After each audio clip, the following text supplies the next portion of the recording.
ఏమిటి నాన్న అలా ఉన్నావు? ఏం జరిగింది? పవిత్ర నాకేమవుతుంది? అదేమిటి బాబు అలా అడుగుతున్నావు? ముందు నాకు సమాధానం చెప్పు. పవిత్ర నాకేమవుతుంది? నీ భార్య బాబు. అది సరే, ఈ ఇంటికి ఏమవుతుంది? కోడలు బాబు. అంతేగాని పనులు చేసే మనిషి మాటలు పడే పశువు కాదు కదా. ఏమిటి నాన్న, ఏమైంది? ఈ ఇంట్లో ఏమైందో ఏమవుతుందో కాస్త మనసున్న మనుషులకు తెలుస్తుంది. మీకందరికి ఎలా తెలుస్తుంది? అవిటి వాడిని చేసుకున్న పాపానికి ఆవిడ అంత హీనంగా చూడాలా? లేనింటోంచి వచ్చింది కదా అని ఆవిడ నానా కష్టాలు పెట్టాలా? ప్రతివాడు అనే మాటలు పడుతూ ప్రతివాడు చెప్పే పనులు చేస్తూ నోరు మూసుకుని పడి ఉండాలా? ఏమిటి చంద్రయ్య, ఏం జరిగిందో సరిగా చెప్పు నాన్న. ఏం జరిగిందా? కట్నం తేలేదని అటక మీద సామాన్ అంతా దింపి ఆవిడ ముందు పడేసి తోమ్మంటాం, తిప్పి పడటం, ఇదంతా తప్పు కదా? ఏ 10 మనుషులంతా చచ్చారా? సరే, ఇదంతా ఆవిడని అవమానించడానికే చేశారనుకుందాం. నీ అల్లుడి గారికే మా రోగం వచ్చింది. ఆయన మహారాజు కొడుక జమీందారు గారు మనవట. సొంతలో పీచు మిఠాయిలు అమ్ముకునేవాడు నాటకం వాడి ఇంటికి అల్లుడు అయ్యాడు. బావ కదా అని ఊరుకున్నాను, లేకపోతే జాతకం బయట పెట్టేవాడిని. అలాంటి సన్నాసికి నా భార్య వేడి నీళ్ళు కాచేవాళ్ళా? ఏ తన మొగుడికి కావాల్సిన నీ కూతురు చూసుకోలేదా? పైగా ఆవిడ గారు భార్య పొద్దుట నిద్రలేస్తే నా భార్య కాఫీ పిల్లలు అందించాలా? ఇదిగో ఇప్పుడే చెబుతున్నాను, మీరందరూ నా భార్యను మర్యాదగా చూస్తారా? సరే సరే, లేదా ఇప్పుడే ఈ క్షణమే నేను బయటకు వెళ్ళిపోతాం. ఉన్న ఒక్క చేత్తో కష్టపడి నా భార్యకు గంజి వెతుకులు పెట్టైనా పోషించుకోగలను. ఏమనుకుంటున్నారో ఏమిటో? నాన్న చంద్రయ్య, అవేం మాట్లాయ్యా? కొత్తగా ఇంటికి వచ్చిన పిల్ల కదా, పనులు అలవాటు అవుతాయని మీ పిన్నం వాళ్ళే చెప్పుండొచ్చు. ఇంతలోనే అంత కోపం అయితే ఎలాగయ్యా? రేపటి నుంచి చూడు, ఈ ఇంట్లో అందరూ ఆ అమ్మాయిని ఎలా గౌరవిస్తారో నీకే తెలుస్తుంది. ఇంతకీ నువ్వు ఫోన్ చేసావా నాన్న? నా తిండి గురించి ఇంట్లో ఎవరన్నా పట్టించుకుంటున్నారా ఏమిటి? నేను బతుకున్నానో చచ్చాను కూడా ఎవరికి అక్కర్లేదు. చంద్రయ్య, దుర్గా,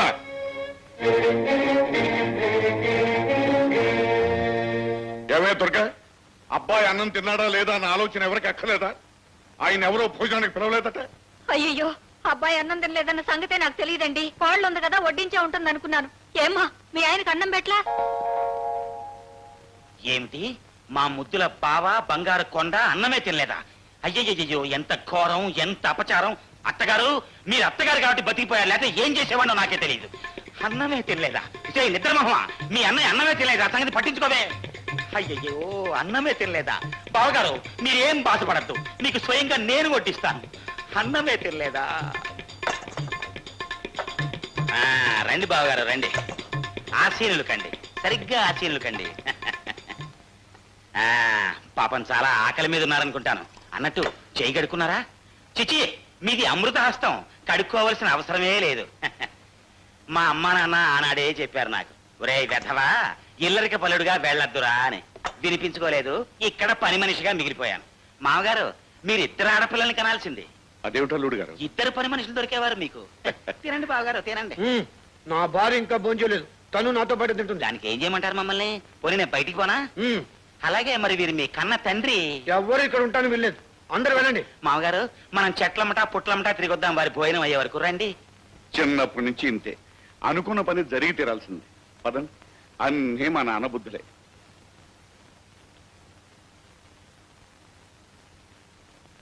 పవిత్ర, రమ్మంటుంటే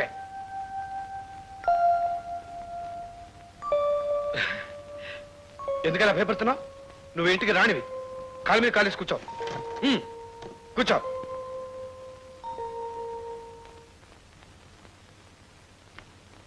నీకు రహస్యం చెప్పనా?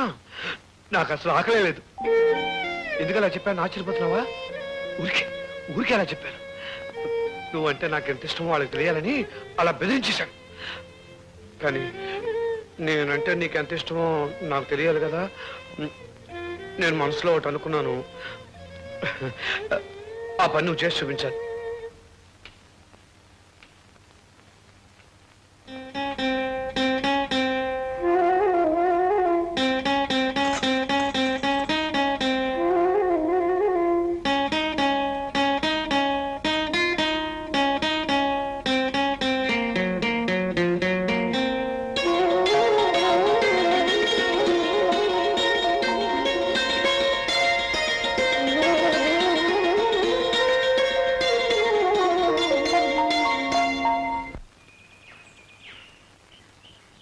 రంగన్నా, పాలు తీయడం అయిందా?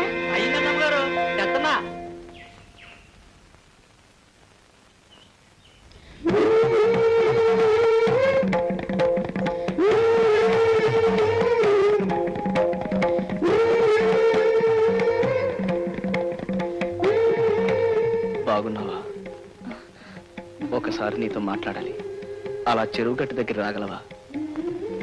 నేను వచ్చింది నీ సంతోషాన్ని పాడు చేయడానికి కాదు, నా సందేహాన్ని తీర్చుకోవడానికే. నిన్ను పవిత్ర, పవిత్ర,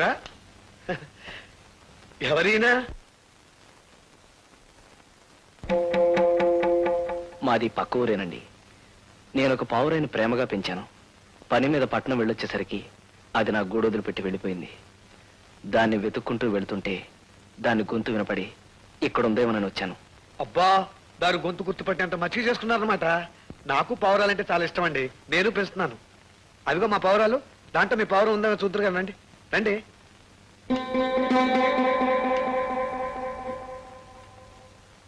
ఇవిగోనండి, నేను తెచ్చుకున్నవి, కొనుక్కున్నవి, పెంచుకున్నవి. ఇందులో మీ పావురం ఉందేమో చూడండి. ఉందండి. ఉంటే అదేదో చెప్పండి, వెంటనే ఇచ్చేస్తాను. దానికోసం శ్రమపడి ఇంత దూరం వచ్చారంటే అదంటే మీకు ఎంత ఇష్టమో తెలుస్తుంది. కానీ దానికి మాత్రం నా మీద ప్రేమ ఇష్టం లేవనిపిస్తుంది. అది మీకెలా తెలుసు? నిజంగా నేనంటే ఇష్టమే ఉంటే నన్ను చూడగానే సంతోషపడేది. బహుశా దానికి ప్రేమ అనురాగం కంటే అంతస్తే ముఖ్యం అనుకుంటాను. దాన్ని మీ దగ్గరే ఉండనివ్వండి. పోనీ అందులో మీ పావురం ఏదో చెప్పండి. ఎందుకులేండి, విశ్వాసం లేని ఆ పావురం మీద మీకు అయిష్టత ఏర్పడచ్చు. దాంతో మీరు దాన్ని సరిగ్గా చూడకపోవచ్చు. అది ఎక్కడో నా సుఖంగా ఉండమే నాకు కావాల్సింది. వస్తానండి. పాప, ఎవరో మంచివాళ్ళ ఉన్నాడు.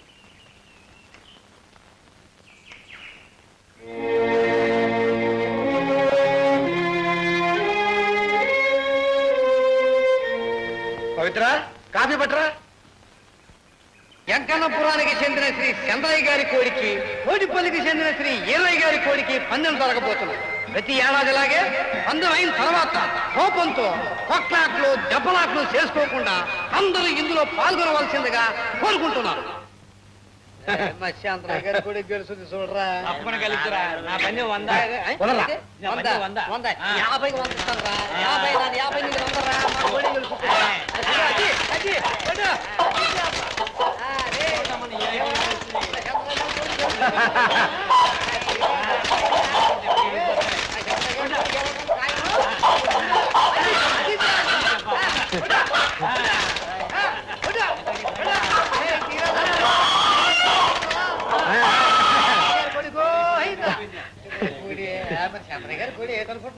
ఒరే ఈరిగే, మన ఊరు పరువు తీసే కదరా దిక్కుమాల కోడి నువ్వుని. భలే కోడిని పెంచారా. ఏమండి చంద్ర గారు, ఈ పొద్దు మా ఊళ్ళో భూంచేసి వెళ్ళండి. ఇంకా భోజనం ఎందుకయ్యా? నా కోడి గెలిచింది, నా కడుపు నిండిపోయింది. దేనికైనా సమ ఉద్యోగం ఉండాలి. ఏరా కుంటోడా, నీకు సమవుజ్జి కావాలా? ఇదిగో ఏమన్నాను, కుంటికింటి అన్నా ఉంటే మర్యాద దక్కదు. గొప్ప పౌరుషం వచ్చింది. ఏరా కుంటోడా, కుంటోని కుంటోడనక చంటోడు అంటారంట. అదిగో మళ్ళీ అదే మాట మాట్లాడుతున్నాం. కొంచెం కోపగించు. ఏయ్! కొంచెం కొంచెం రా. ఏయ్! కొంచెం రా. ఏంటి అది? ఏయ్, మాకు పోరా. కొంచెం రా.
మరేం పర్వాలేదండి, రక్తం పోవటం వల్ల బాగా నీరసంగా ఉంది. 4 రోజులు విశ్రాంతి తీసుకుంటే చాలు. వస్తానండి. లేవు బాబు, పడుకో. బాబు, నువ్వు కాపాడింది నా కొడుకుని కాదు, నా ప్రాణానికి ప్రాణాన్ని, నా కంటికి దీపాన్ని, నా కోడలి పసుపు కుంకాన్ని కాపాడావు బాబు. నీ రుణం ఎలా తీర్చుకోవాలో తెలియటం లేదు. పెద్దవారు అంతంత పెద్ద మాటలు మాట్లాడి నన్ను చిన్నపుచ్చకండి. నేను నా ధర్మాన్ని నిర్వర్తించాను అంతే. నీ ధర్మమా? అవునండి, నేను ప్రాణంగా ప్రేమించిన పావురాన్ని మీ అబ్బాయి చేరదీసి కాపాడుతున్నాడు. అలాంటి వారిని కాపాడటం నా బాధ్యత. ఆ బాధ్యతను నెరవేర్చే అవకాశం కలగటం నా అదృష్టం. నేను వెళ్ళొస్తానండి. భలేవాడివి బాబు. డాక్టర్ గారు నిన్ను విశ్రాంతి తీసుకోమన్నారు. 1 వారం రోజుల పాటు మా ఇంట్లోనే ఉండి విశ్రాంతి తీసుకో బాబు. అది కాదండి, మీరు నా ప్రాణాలను కాపాడారు. మీరు మా ఇంట్లో ఉంటేనే మాకు అందరికీ ఆనందం. నా మాట కాదనకండి.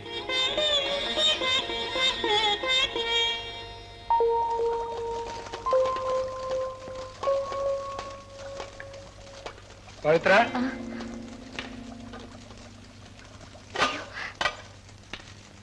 పవిత్ర పాపం నన్ను కాపాడిపోయి తను దెబ్బతిన్నాడు. అతనికి తగ్గేవారు మన ఇంట్లోనే ఉంటాడు. అతనికి ఏం కావాలో కాస్త చూస్తా ఉండు.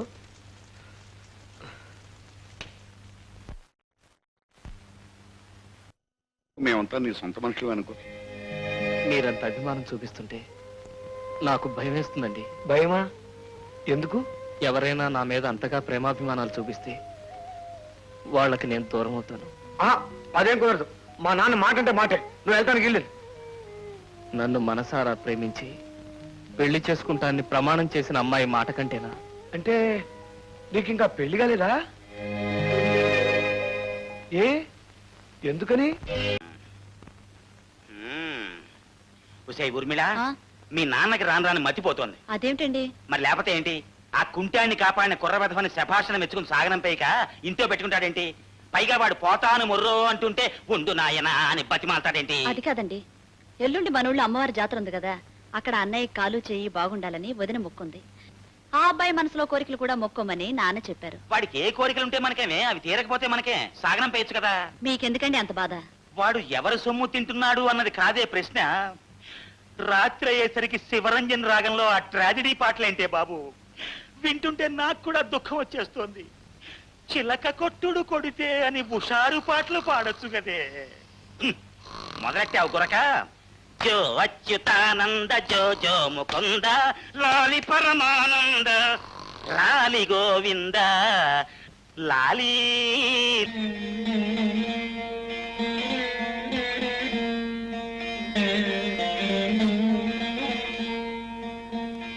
ఈ అమ్మవారు ఈ చుట్టుపక్కల గ్రామాల్లో ఎంతో ప్రసిద్ధికెక్కిన దేవతమ్మ. నమ్మకంతోనూ భక్తి శ్రద్ధలతోనూ ఎవరు ఏ కోరిక కోరినా తప్పకుండా తీరుస్తుంది. నాయన చంద్రయ్య, ఆ కుంకుమ తీసుకుని ఆ అమ్మాయికి బొట్టు పెట్టు.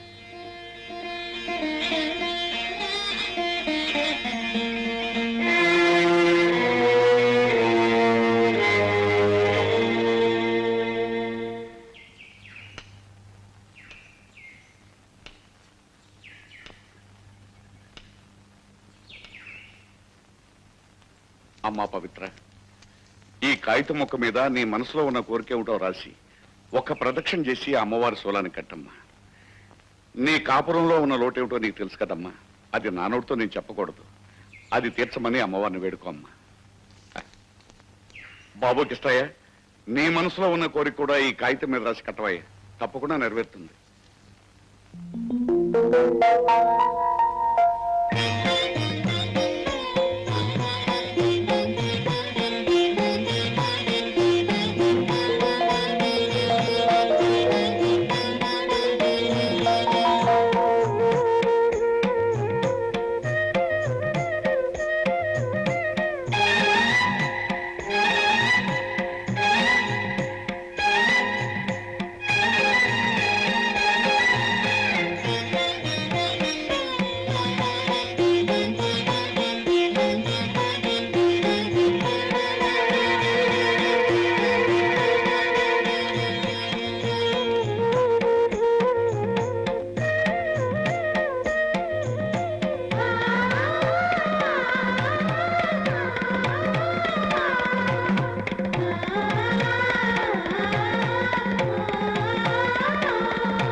పవిత్ర, ఎప్పుడైతే నువ్వు నిండు మనసుతో పవిత్రంగా అమ్మవారిని నా గురించి కోరుకున్నావో అప్పుడే నాకు కాలు చేయవచ్చినట్టయింది. ఇక నుంచి జీవితాంతం నువ్వు నాకు తోడుగా ఉంటే ఇక నాకు కాలు చేత్తో పని ఉంది చెప్పు.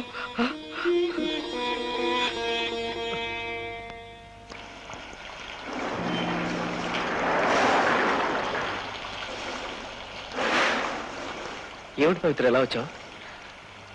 ఓ నిజం తెలుసుకోవాలని. ఏమిటది? పొద్దున్న అమ్మవారి గుళ్ళో ఏమని రాశావు? ఏం రాశానని అనుకుంటున్నావు? నా కాపురం చల్లగా ఉండాలని. అవునా? అలాంటి కోరికలు కోరే గొప్ప మనసు నాకు లేదు. అయితే నీకు నేను దక్కాలని కోరుకున్నావా? పరాయి వాడి భార్యను కోరుకునేంత హీనమైన మనసు నాది కాదు. అయితే ఆ కాగితంలో ఏమని రాశావు? నువ్వేం రాశావు నేను అదే రాశాను. అంటే చచ్చిపోవాలని రాసావా? బాధలను అనుభవిస్తూ బ్రతకడం కన్నా చచ్చి సుఖపడడం మంచిదనిపించింది. అందుకే నీ కళ్ళ ముందే చచ్చిపోవాలనుకున్నాను. అప్పుడు నువ్వు అందరిలోనూ కాకపోయినా కనీసం నీ మనసులోనైనా నా కోసం ఒక కన్నీటి బొట్టు రాలుస్తావన్న ఆశ. ఎండిపోయి నీ మనసు ఎంత ఏడ్చినా కన్నీళ్లు రావు కిష్టయ్య. నా మాట విని ఓ మంచి పిల్లని చూసి పెళ్లి చేసుకుని హాయిగా ఉండు. నేనంటే అసహ్యం అని చెప్పు, నా మొహం చూపించొద్దని చెప్పు. అంతేగాని ఇంకొకళ్ళని పెళ్లి చేసుకోమని చెప్పే అధికారం నీకే ఉంది. అటువంటి అప్పుడు నన్ను కొట్టే అధికారం నీకెక్కడుంది? ఇంకా నీ మనసులో నేనున్నాననే నమ్మకంతోనూ అధికారంతోనూ కొట్టాను. చెప్పు పవిత్ర, నీ మనసులో నేను లేను? లేనని ఖచ్చితంగా ఒక్క మాట చెప్పు. ఈ ఊరి నుంచే కాదు, ఈ లోకం నుంచే వెళ్ళిపోతాను. చెప్పు పవిత్ర, నీ మనసులో నేను లేనా? చెప్పు పవిత్ర, చెప్పు.